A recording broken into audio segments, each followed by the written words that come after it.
This channel and its content are purely for entertainment. If you happen to learn something, awesome.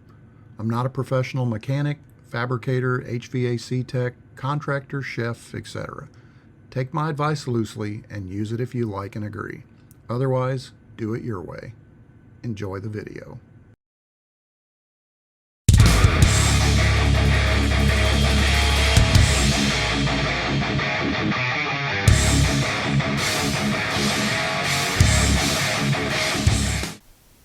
Welcome back or to the channel. Today I'm out in the garage again and we're going to put some brakes front and rear on Grandma Sally's 2009 RAV4. I don't think we're going to do anything but the pads. We'll take a look at the rotors. I don't believe they're worn or have any ridges or anything in them. Last time I checked them they were fine. So we'll take a look at that. If so, we'll have to run to town and pick up some rotors, but otherwise we're just going to put a set of pads on today. Okay, well we're going to start by loosening the lug nuts. You're a lug nut turner time. We're going to do the front ones first, and rather than put them on the quick jacks and get them all up on all off at the same time, there's no reason. I'm only working on one wheel at a time, so I'm just going to run a jack underneath it and work this side, finish this, move to the other side on the front, and when we're done with that we'll move on to the back. So I'm going to loosen these lug nuts up first, then we'll take a look and see where we're at.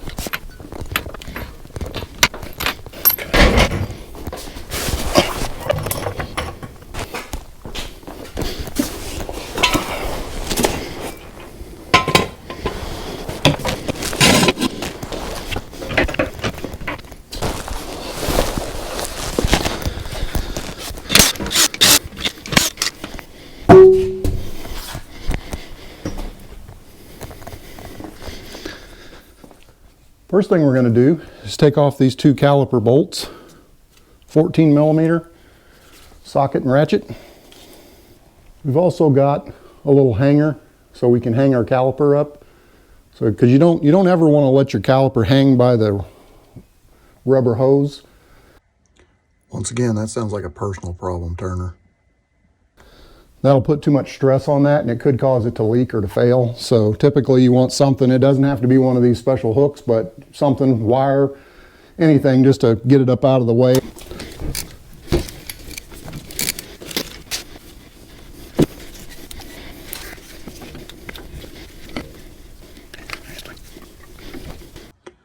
Whoa there, Turner time. Slow down a little bit. Take a breath, bud.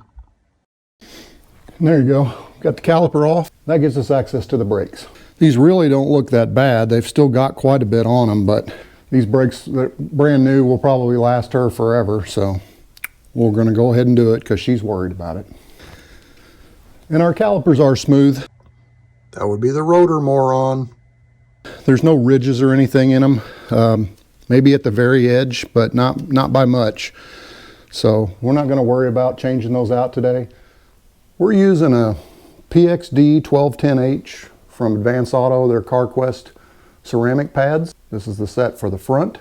These are their professional platinum series. I don't think I've used this exact one. This is the best pads that they carried at Advance, and so I think these were about, I don't know, 60 bucks a set. For front and back, you're looking at about 130 bucks, something like that.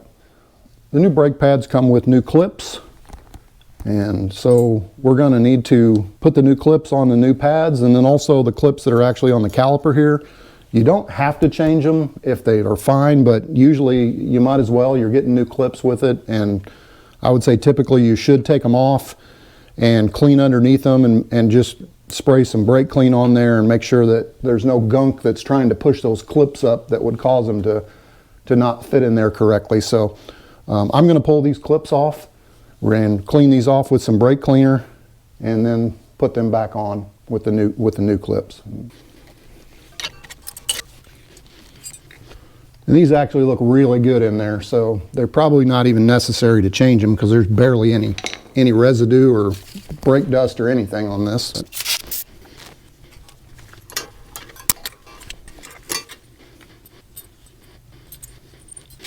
It is really important to pay attention to the way your clips go on, because you could put those on backwards and you don't want to do that. So. Yeah. It's Trump at the podium. And he is now standing next to the podium. So I usually take each clip off, compare it to the new one, make sure they look the same, make sure they go back on the same way. We also got some little clips that actually go on the brake pads, so we'll have to install these on here as well to make sure they look just like the old ones. Just like that. Actually, there's only one clip on the top of this pad, so again, make sure you match up where your clips are on your old pads, because there are no clips on the bottom part of this pad. And then we just got to slide our new pads back on. They just clip back in just the way they came out. And there you go. They're snapped in. Both of them are good to go. Caliper still moves, so that would be the rotor moron. Should be good to move on to, we're going to have to push our piston back in before we put the caliper back on, as it's, you know, obviously pulled out here, and you have to compress that, which they make special tools for, and some cars actually need a little special tool depending on how you have to do it. In this case, these can be compressed with just a C-clamp, or you can get a little compression tool that fits in here and you can tighten it up. We pull this down.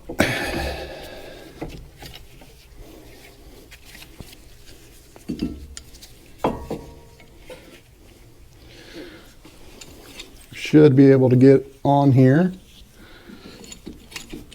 and compress this with our C-clamp. And you just want to go slow, because it's pushing the fluid back up in the reservoir inside the master cylinder, so you don't want to just, you know, really torque it really fast. You just want to go slow, and you shouldn't have any problems. But you always want to check your fluids after you're done, just to make sure you don't have a problem. But, all right, that should be compressed all the way in, I believe. And again, sometimes it's a little awkward with a C-clamp. If you had the right tool and you do this a lot, you'd probably want to use that instead. All right, so we're going to slide our caliper back on. One thing I should mention is that your slides here, you do want to make sure that those are moving freely in and out on your caliper mount. These seem to be working just fine. I mean, you can pull those out and lube them up. And if you think there's any problem at all, sometimes these little boots actually need to be replaced too, which you can do that. But these seem to be moving fairly smoothly. And we didn't see any sticking of the brakes or anything. So in this case, I'm not going to worry so much about it. We'll pull one off here and just look at it. And this one actually has a little rubber O-ring on the end of it. So if you do pull these pins out, make sure you put them in the back in the right ones, because they're not all the same. I think I will put a little grease on that. I've got a little Permatex brake parts lube. These actually came with a little packet that you can use too, but I've got this, so I'm just going to use this. And then put our caliper bolts back in. Okay, we're going to torque these down to 25 foot-pounds. All right, should be good. Again, 14 millimeter on a torque wrench, 25 foot-pounds on those.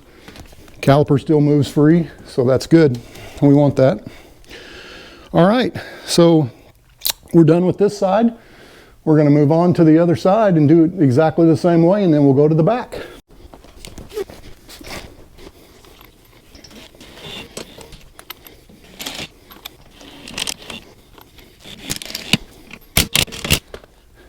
I believe the actual torque spec on these is about 76 foot-pounds.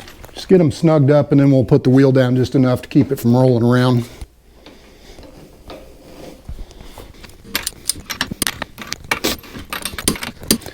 Always double check them and go in a crisscross pattern when you're doing it. On to the other side. One thing I failed to mention, you really do need to put some of your lube on the clips right here where your brake pads slide in and out. And I failed to mention that when I was over there. That is something that you need to do. We will be putting some lube on these, and got the other side. So. All right, we've moved on to the rear. Much like the front, got the lug nuts loosened up. Got it up on the jack. Got a jack stand. I did have to use a taller jack stand on the back. There's not a lot of places to jack these things up. They're more made to put on a lift. But I found a secure point for that, and I got both the jack and the jack stand holding it, so we should be good. Okay, same deal as the front, 14 millimeter socket and ratchet. Going to loosen these two caliper bolts up and get that up out of the way. One thing to note, and you'll run into this sometimes, the caliper nut or the caliper bolt was spinning the bolt that's on the other side of the bracket here. So I had to use a thin 14 millimeter wrench to get up in there to hold that while I broke the outside bolt loose. Sometimes, well, the first I tried to see, this one here is actually too thick a wrench, so you will need a thinner 14 millimeter wrench to get in there and hold this inner bolt or the inner nut, whatever you want to call it, so that you can loosen that outside one if it's spinning both of them. But it didn't take much, and you might have to throw a little lubrication on there, some PB Blaster or something like that. But in this case, it came loose once I got just a little tension on it. Slide our caliper off. And once again, we don't want to leave it hanging by the rubber hose, so we're going to hang it on the spring over here just to get it out of the way. Once again, we'll check our guide pins, make sure that they're actually moving and they're not stuck or anything, and they aren't. I will lubricate those up just like I did the front. Again, this one does have a rubber O-ring on the bottom, so you want to make sure if you take them both out that you know which one you're putting back in. And again, now we're just going to pull our brake pads off and make sure we know how they're oriented. These definitely have some different size clips. They're completely different than the fronts, so you need to make sure if you're changing out the clips that you put them on the right way. Make sure you get the right ones for your back. They do have the same little tiny clips. Actually, looks like in this case, they go on the bottom. All right, I'm going to bring you in a little closer on this one. I know on the front I didn't really get any good close-ups. I just kind of talked my way through it, but I thought, well, we might as well show you this. So you can see I've got my caliper hanging off of the spring there. You can see there's the old clips. Rotor's smooth, no issues with that. There's no grooves or anything in it. It looks good. Our caliper pins, I've already lubed those up and they're good to go. The boots look okay. I mean, this one's a little crusty, but it's still rubbery and they float back and forth okay, so it looks good. Sorry about that on the front. I should have probably brought you in and showed you a little close-up on this, but hopefully you get the gist. And once again, you want to make sure you orient it the same way. So I always take it out, set it down, take a look at my new clips, make sure they're the same or very close, and how they've got to go back in there and snap in. And these, once again, don't really have much crud built on them, so that's the only reason. You might have to use a wire brush or something if they were really corroded and bad, but these are clean, just spraying off the loose brake dust that's on there. Sometimes you might have to bend the clips just a little bit to get them to seat in there good. The new ones are not exactly, they might get bent in the box or the little tab's not exactly where it needs to be. You want those to snap in there good so they're not going to fall out. I mean, they really can't, but you want to do it best you can with them. You want to make sure you get all the lube off of your gloves or your hands before you go touching your brake pad parts, or just stay off of the actual pad. Wash your hands, do-do-do-do-do, wash your hands, do-do-do-do-do. And they can be a little tricky sometimes to get in there. All right. That looks good. Let's put our caliper back on as soon as we compress it.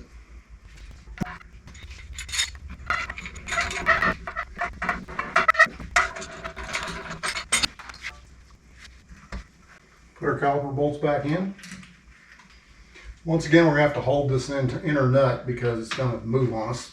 And I think the 28 foot-pounds or 25 foot-pounds is the same torque on the back of these. However, in this case, I can't really get the torque wrench on that bottom one because you can barely get you can't get a ratchet on there at all. I could probably get a claw wrench and put it on there and do it, but it ain't worth it. I know these things are not like Hulk tight. And I will not be bullied by that.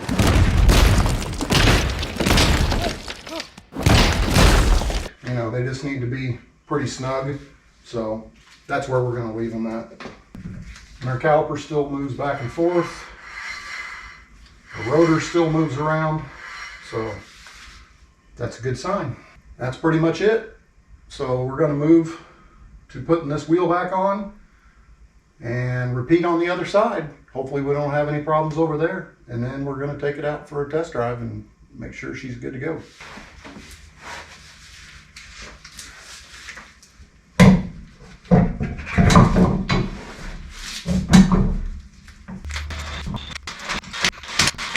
Once again, we're going to tighten these to about 80 foot-pounds after we put some pressure on it and let it down.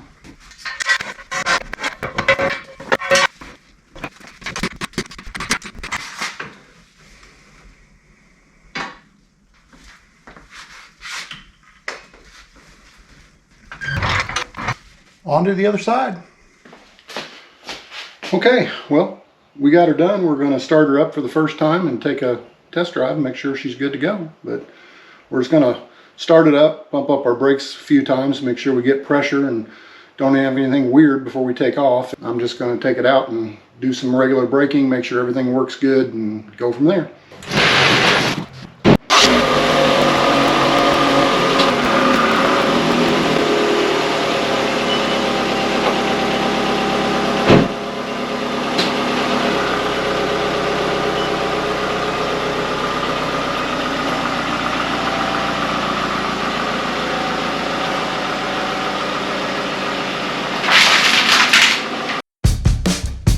So far, so good. They feel good.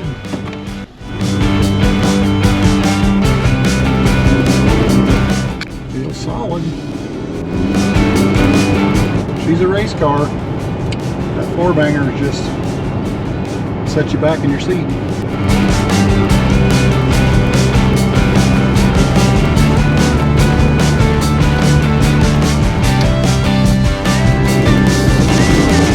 Probably the fastest this thing's been accelerated in a while. Grandma Sally driving it.